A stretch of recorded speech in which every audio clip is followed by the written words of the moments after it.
Namaste, welcome to the Advice Channel.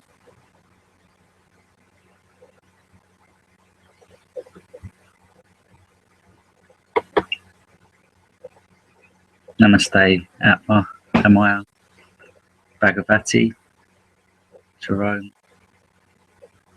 Lovely to have you with me today, and to sharing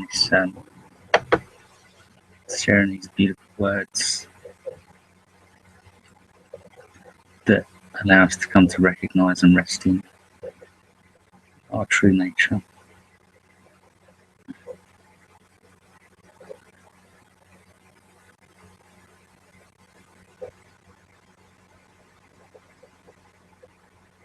If you're new, I'm reading from The Transparency of Things, Contemplating the Nature of Experience by Rupert Spira. The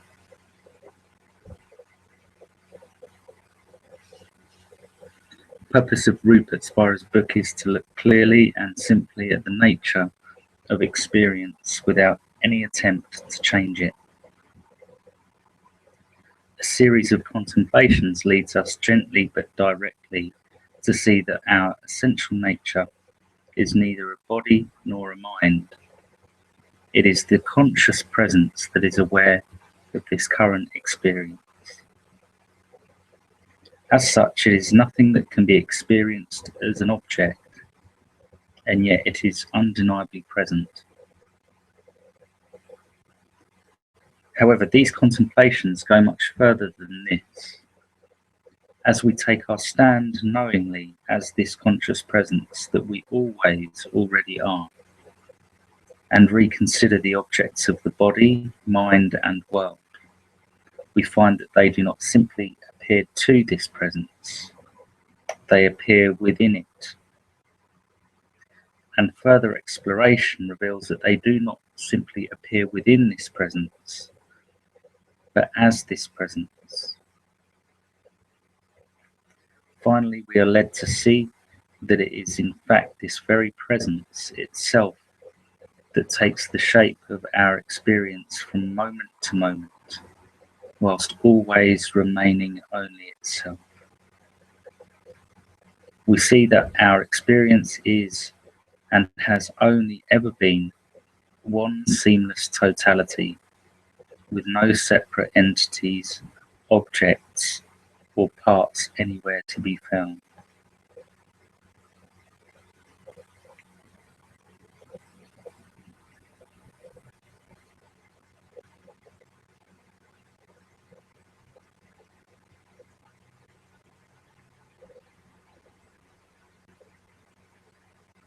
Sadhguru Mujiji Ki Jai.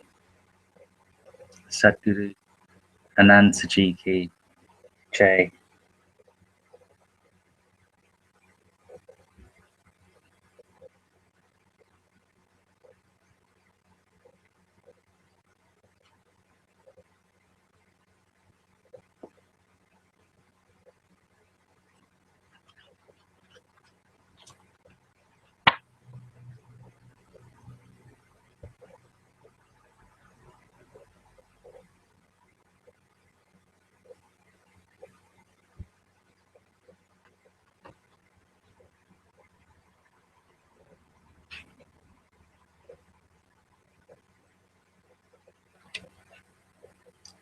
I'm going to start reading a little bit before where we left off last week, because it's a good start to a new section, and there'll be points where I stop, and there'll be some silence for you to join and allow what's been read to be digested, and to just rest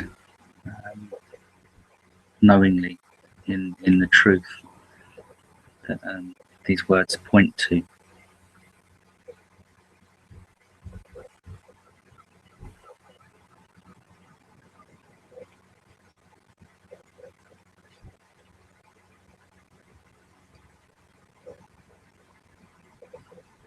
We are what we seek.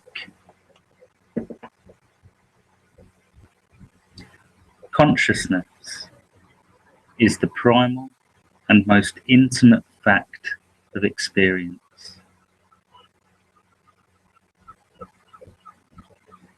Every experience that we ever have, that we ever could or will have, is experienced by this consciousness. Meditation is simply to abide knowingly as this presence of consciousness.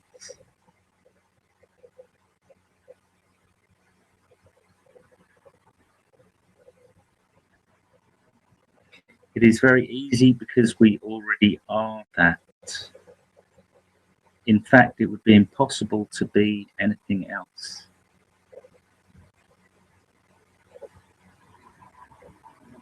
In meditation, we just remain as we are, as we always have been, and we allow the mind, the body, and world to be just as they are.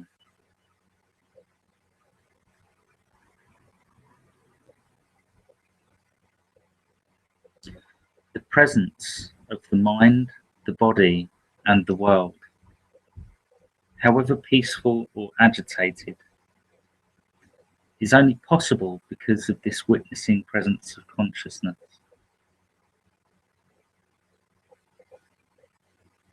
Nothing can obscure consciousness. Nothing can obscure this witnessing presence. It does not matter if thoughts arise, if attention is apparently diverted by thoughts, by sensations in the body, or by an occurrence in the world. It is only possible to have these experiences because consciousness is present. The mind, the body, and the world do not obscure consciousness. They indicate it. They reveal it. They express it.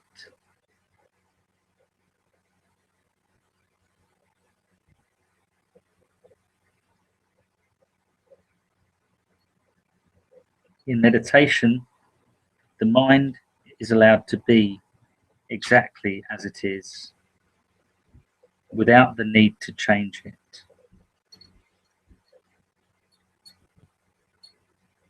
There is no need to make it peaceful, no need to stop the thoughts, no need to make them positive.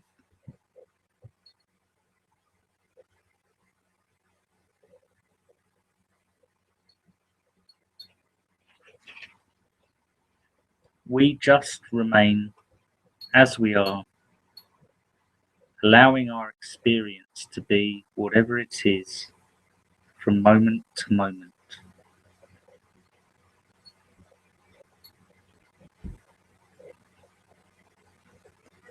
If we find ourselves exclusively engaged with one aspect of our experience, for instance, if we are preoccupied with a thought or something in the world, it usually suggests that we are trying to get rid of or hold on to that object.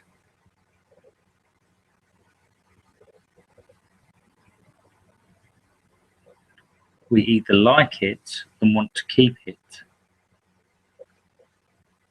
or we dislike it and want to get rid of it. However, once we have understood that the acquisition or loss of an object does not in any way implicate consciousness, we just go back to ourself, to this conscious presence. As we are that already, this simply means that we return there knowingly.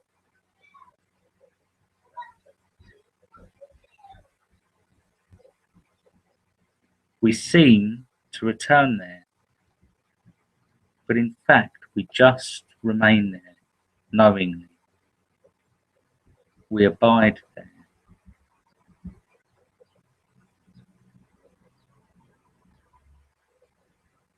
Experience is allowed to flow.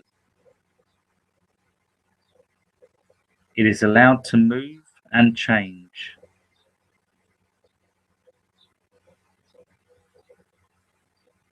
If we find ourselves trying to manipulate it, that is fine.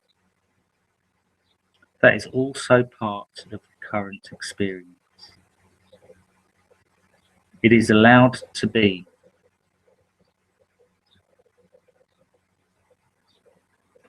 In time, the first layer of resistance, the I don't like, dies down, but that is not the purpose of meditation.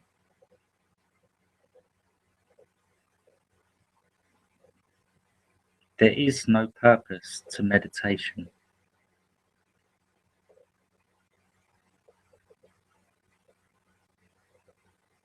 The purpose is already accomplished.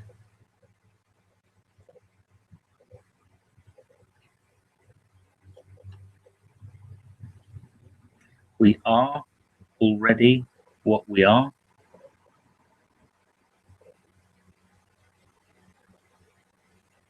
We are already what we seek.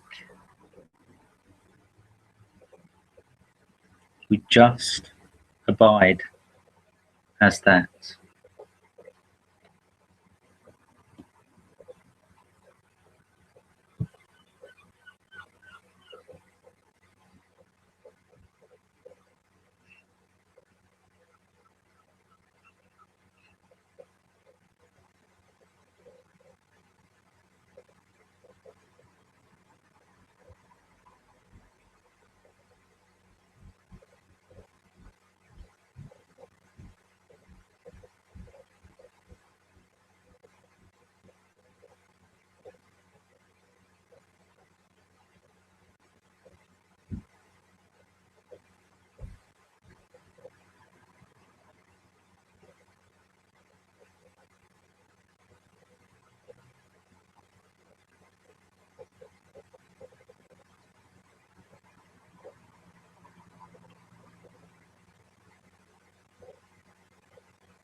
To begin with,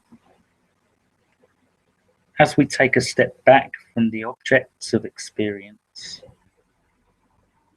we experience ourselves as consciousness, presence.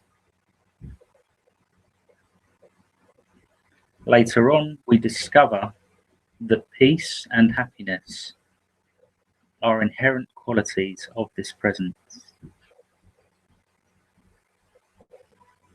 They come from the background of consciousness, not from the foreground of objects.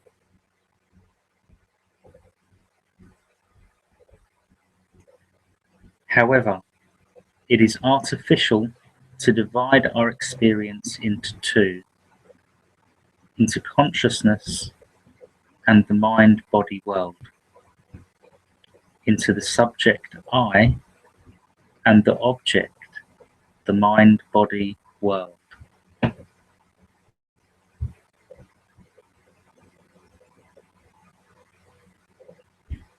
The reason for doing this is not to describe the reality of our experience, but rather to draw attention to the presence and primacy of consciousness.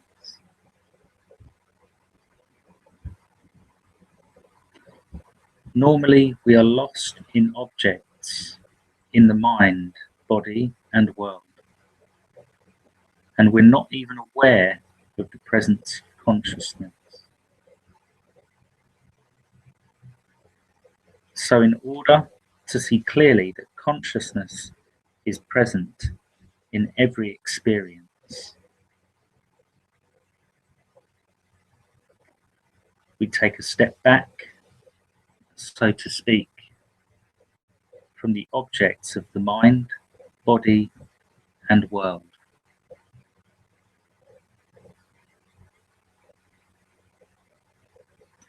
By doing this, we establish that not only is consciousness present in every experience,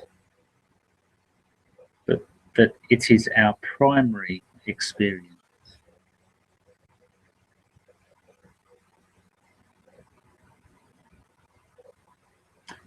Once we have established the presence of consciousness as a fact of actual experience, we can take another look at the mind, body, and world from the point of view of consciousness.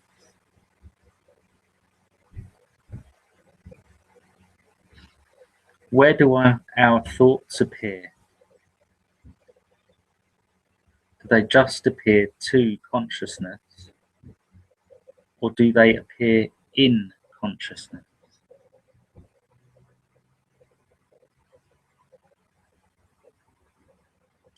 If they appear to consciousness rather than in consciousness, there would have to be a clearly perceived border or interface between the perceived thought and the perceiving consciousness.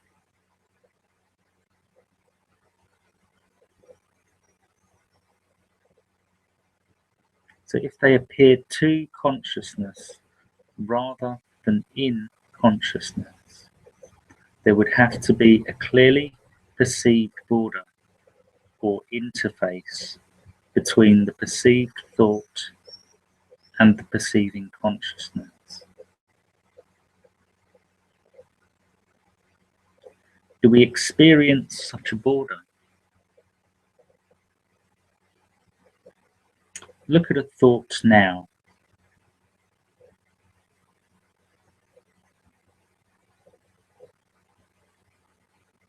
Is it separate from consciousness?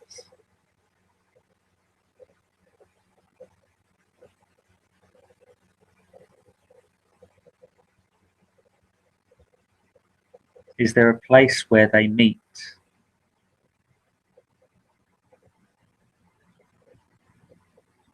No, there is no dividing line between the two.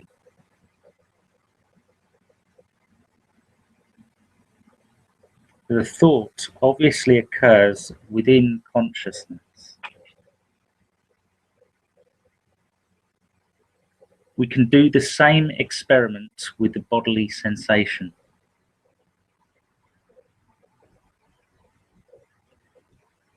Take the tingling sensation of the face.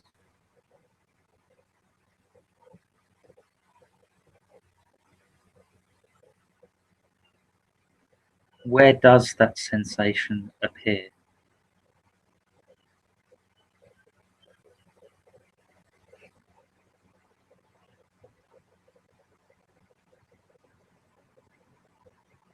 Is there an interface between the sensation and consciousness?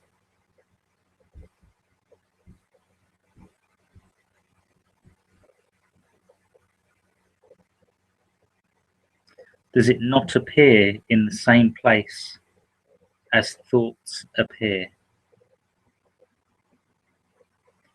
Does it not appear not just to consciousness, but within consciousness?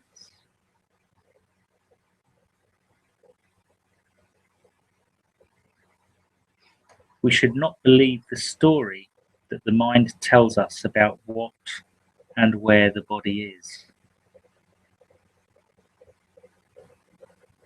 We should rely only on the facts of our experience, and that means this current experience.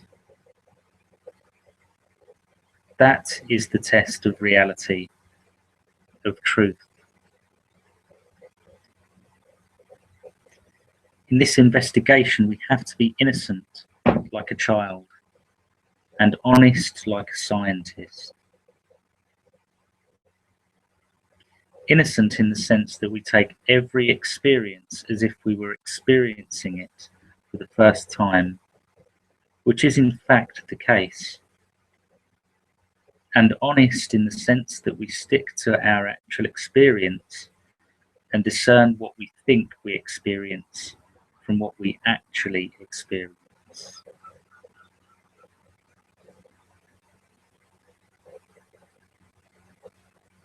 We can conduct the same experiment with the world, with our sense perceptions. For instance, take a sound that would normally be conceptualized as taking place at a distance.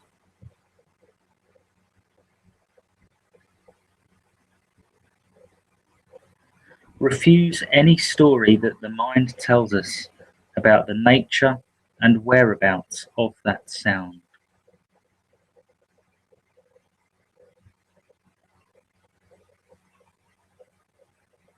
Does it not occur in the same place as the thoughts and sensations?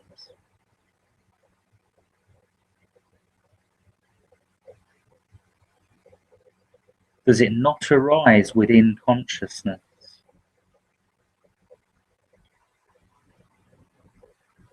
Are the sound and consciousness not one seamless experience?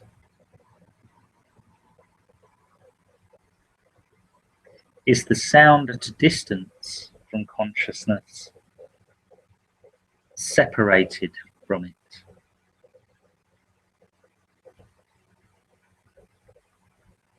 Is there a border or interface between the sound and consciousness? No.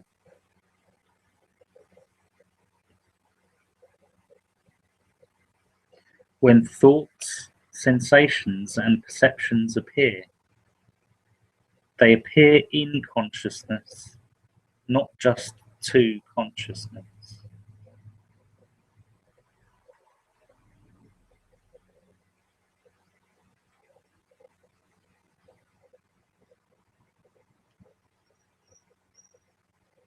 Our experience is one seamless totality.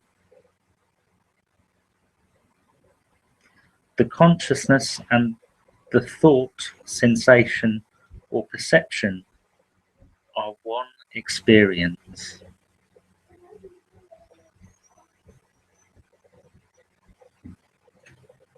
We are deeply conditioned to believe that the world contains the body, that the body contains the mind, and that the mind contains a little intermittent spark of consciousness. And because this conditioning is so deep, we feel that this is so. However, we never experience a body in a world, a mind in a body, or consciousness in a mind.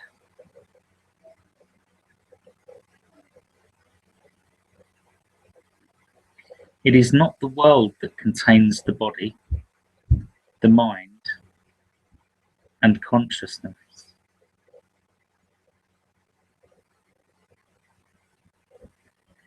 It is consciousness that contains the mind, the body, and the world on an equal footing.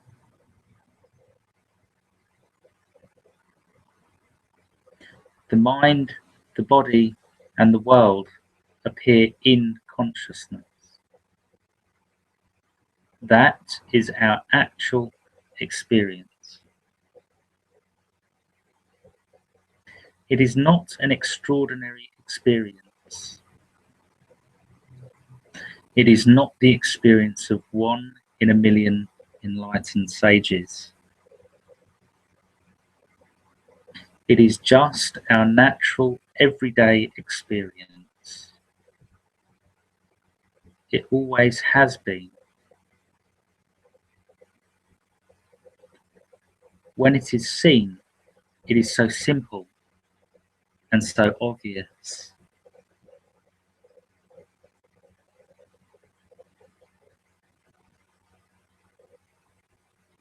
The old belief that the world contains the body, which contains the mind, which contains consciousness,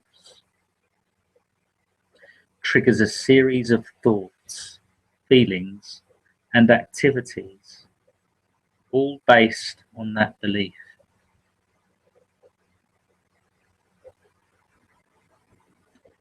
Once it is seen clearly that it is consciousness that contains the mind, the body, and the world, these thoughts, feelings, and activities slowly unwind. They disappear, not through any effort, but rather through neglect.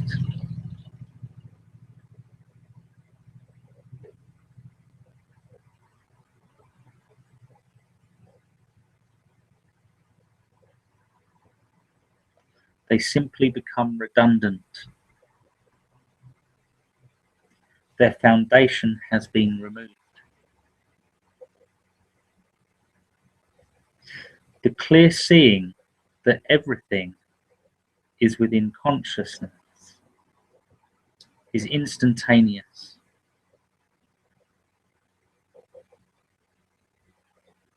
The unwinding of old habits of thinking, feeling, and acting takes time.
Is everything okay with the broadcast now?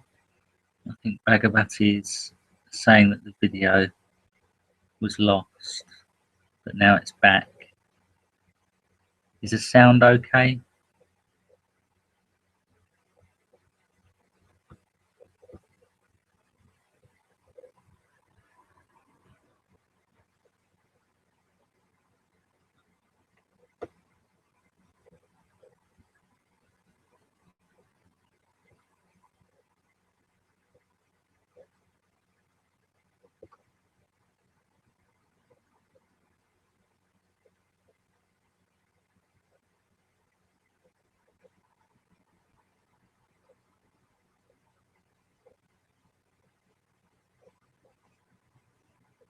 Thank you.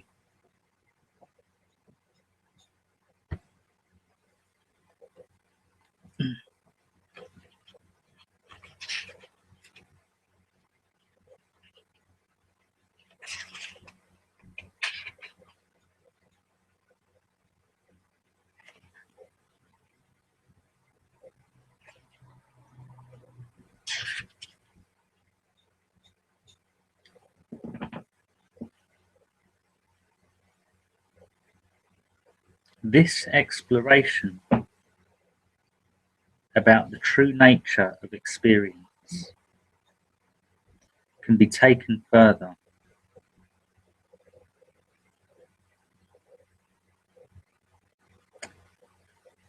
Once it is seen clearly that thoughts, bodily sensations, and world perceptions appear in consciousness, we can investigate what is the actual substance of that experience, of that object.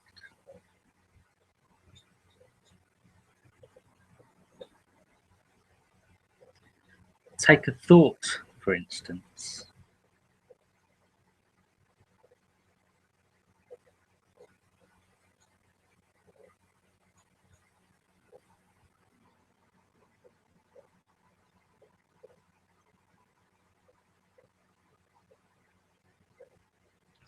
Is its substance different from the consciousness in which it appears?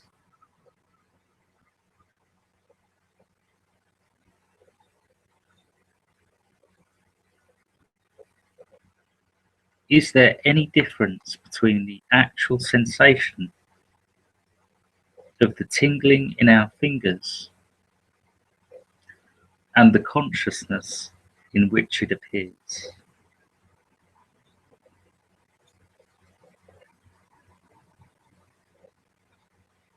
Take a sensation, a sound, a texture, a taste, or a smell.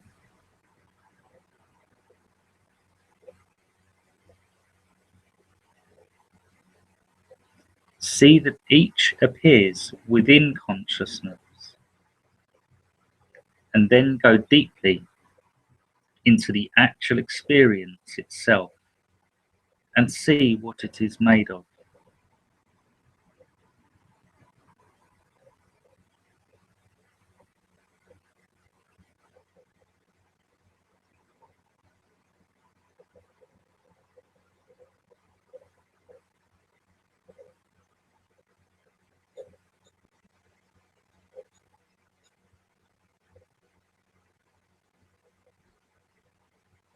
Is it made of a substance that is different or distinct from the consciousness in which it appears?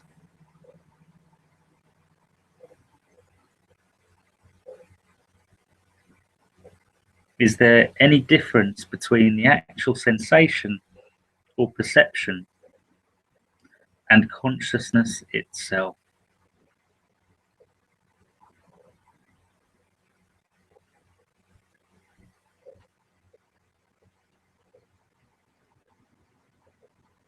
Can you find another substance in actual experience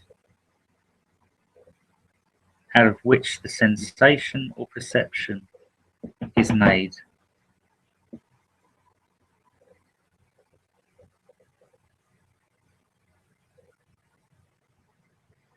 If there is another substance, it must itself be a thought, image, sensation, or perception.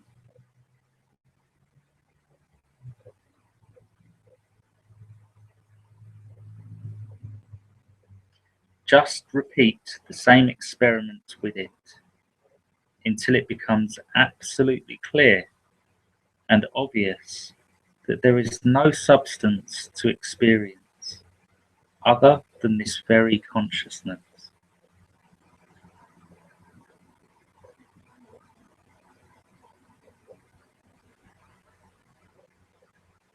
It is easiest to begin with thoughts, because even in ignorance, thoughts are considered to appear within us, and they are obviously not physical.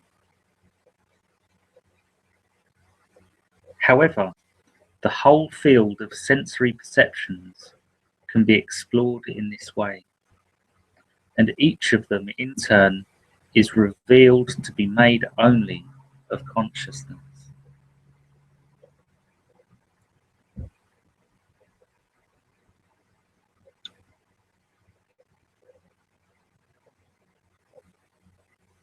The visual realm is perhaps the one that seems to appear outside most convincingly. However, the visual realm is a perception.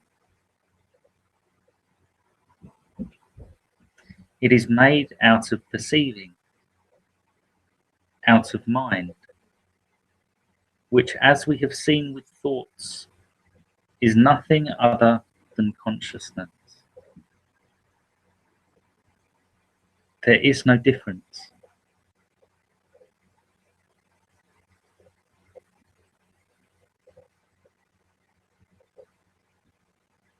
The very substance of every experience is the substance of consciousness.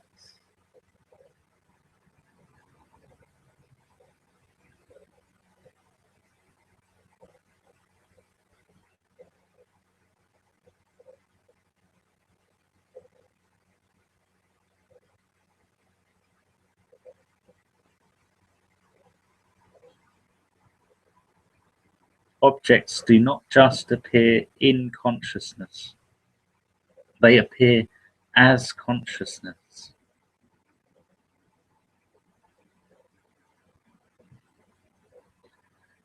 Consciousness does not just witness every experience, it expresses itself as every experience.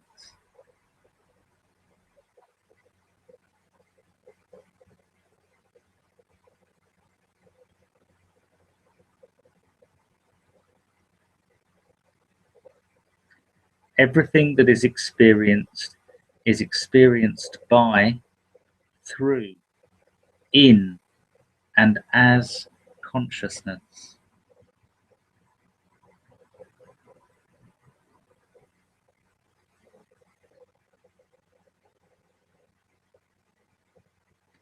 Consciousness witnesses, experiences, and expresses itself from moment to moment.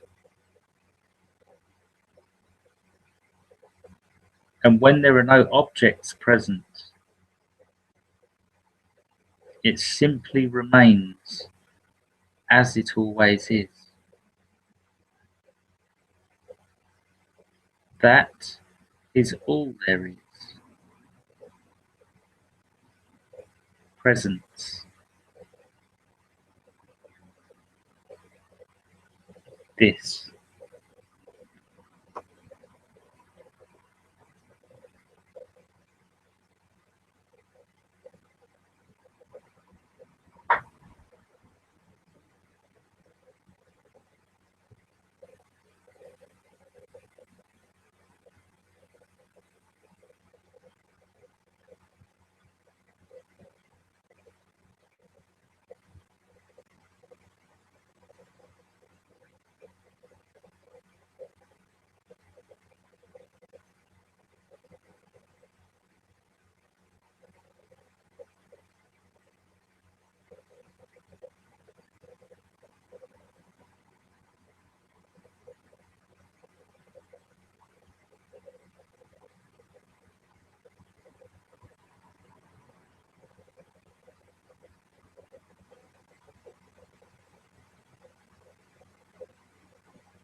Namaste, Nikhil.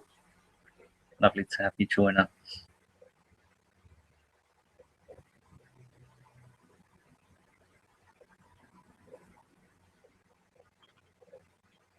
I think that's probably going to be the end of the broadcast there. It's a natural end. And I just felt to maybe share that perhaps if you go throughout the day and just investigate a perception, a sensation, a sound,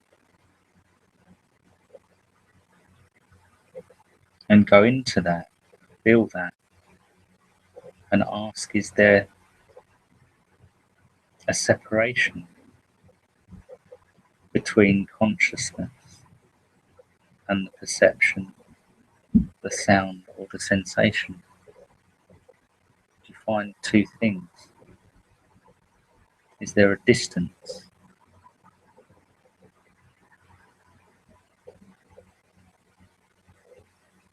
Is there a specific border, place where you can say, yes, this is consciousness?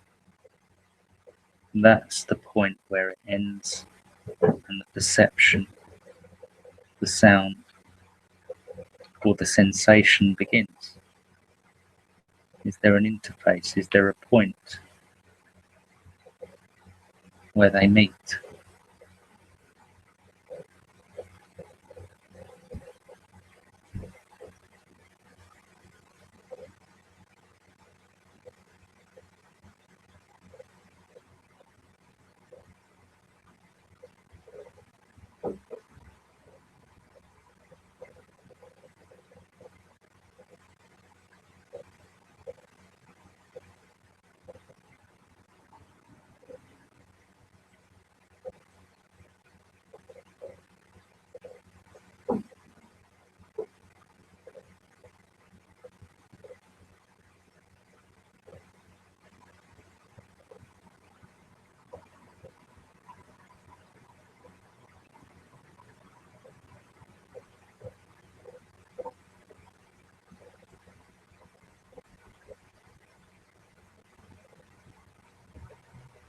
And if you explore, you may find that there is, in fact, only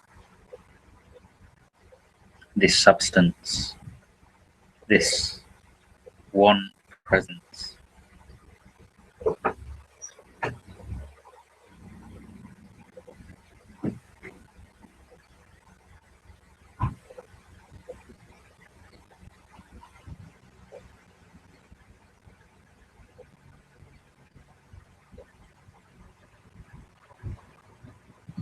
And even this idea that consciousness as the witnessing presence separate from our experience, which is only sound, sensations, perceptions, even that is a subtle duality. Even that is not completely true.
Thank you for joining me today on the Advice channel. It's been a pleasure, a joy to read and to rest in this truth with you.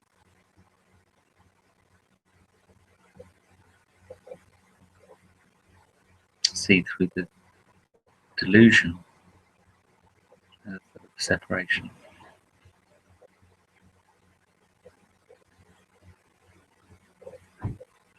Much love to the beloved masters, teachers.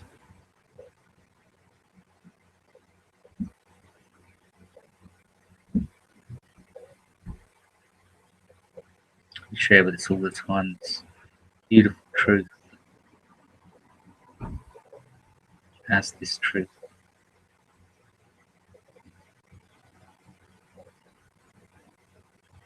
May all beings come to the recognition of this and be free from their suffering.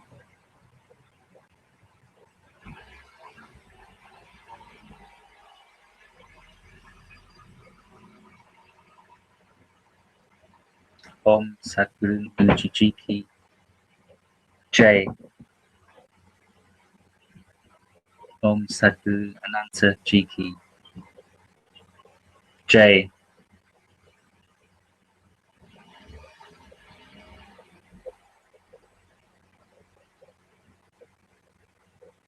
Sangha Ji Ki Jai.